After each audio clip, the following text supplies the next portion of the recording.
nationaliste du Sri Lanka est le nom officiel du pays dans lequel nous nous trouvons. Ce pays fut appelé Ceylan jusqu'en 1972. Au sein de cette île, deux ethnies principales sont présentes, les Singalais et les Tamouls. Ces deux peuples principaux s'affrontèrent lors d'une guerre civile. Cette dernière fut terminée en 2009 et fit plus de 800 000 morts. De plus, le 26 décembre 2004, un tsunami toucha le Sri Lanka. Ces deux événements affaiblirent considérablement ce pays. Ah oui, petite information, le Sri Lanka signifie pays resplendissant. Alors, au Sri Lanka, il y a deux capitales, la capitale administrative et la capitale économique.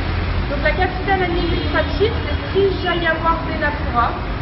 C'est un peu compliqué à prononcer pour les Français. Et entre parenthèses, je me suis portée volontaire pour le prononcer devant tout le monde. La capitale économique du pays, c'est Colombo. Donc c'est là où on a effectué notre stage pendant les 7 semaines. Et on séjourne dans une petite ville au sud de Colombo qui s'appelle Nubigoda.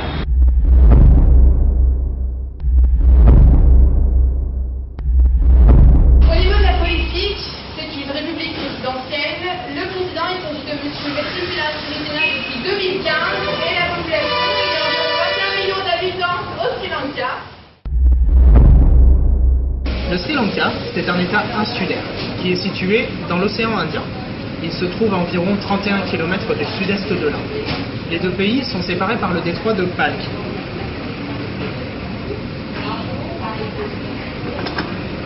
Sa superficie est d'environ 65 607 mètres carrés, environ. Mais le Sri Lanka présente un climat tropical humide.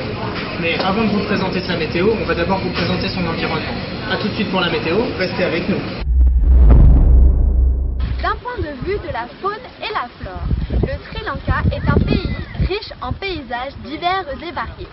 Si vous venez ici, vous pourrez visiter autant des milieux montagneux, tout comme des milieux urbains, mais également des milieux ruraux. D'un point de vue de la faune, les éléphants sont ici des animaux protégés. Cependant, nombre d'entre eux sont domestiqués. Enfin, du côté de la flore, le Sri Lanka offre des paysages extrêmement magnifiques et riches en couleurs très vives. Alors, au Sri Lanka, il y a 3h30 de décalage horaire l'été et 4h30 l'hiver. Donc par exemple, aujourd'hui, s'il est 8h30 à Paris, il est déjà midi à Colombo. Et il faut savoir que nous, on n'a absolument eu aucun problème à s'y faire.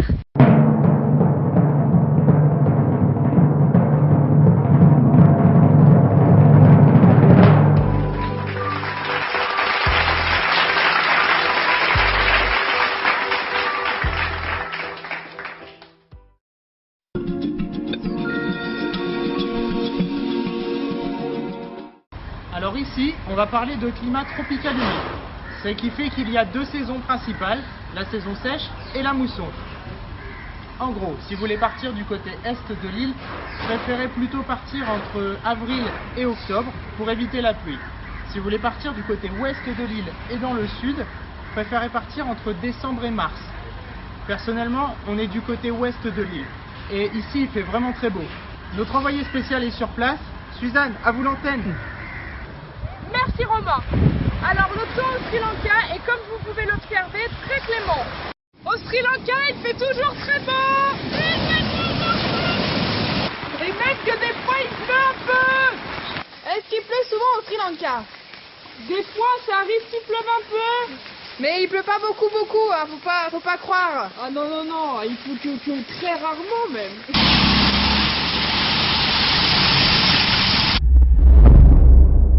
Il y a deux langues principales au Sri Lanka, donc le Singalais et le Tamoul, sachant que le Singalais il est majoritaire par rapport au Tamoul. Il y a 20% du pays qui parlent anglais. Petite infoculture, l'anglais a été apporté par les Britanniques quand ils sont venus coloniser le pays, l'île. Il faut savoir que le pays a eu son indépendance en 1948 et il fait partie du Commonwealth. Donc pour venir aux langues, il y a à l'hôpital tous les médecins et une grande partie des soignants qui parlent anglais, avec bien sûr un accent bien prononcé. Good morning, how are you? Come from?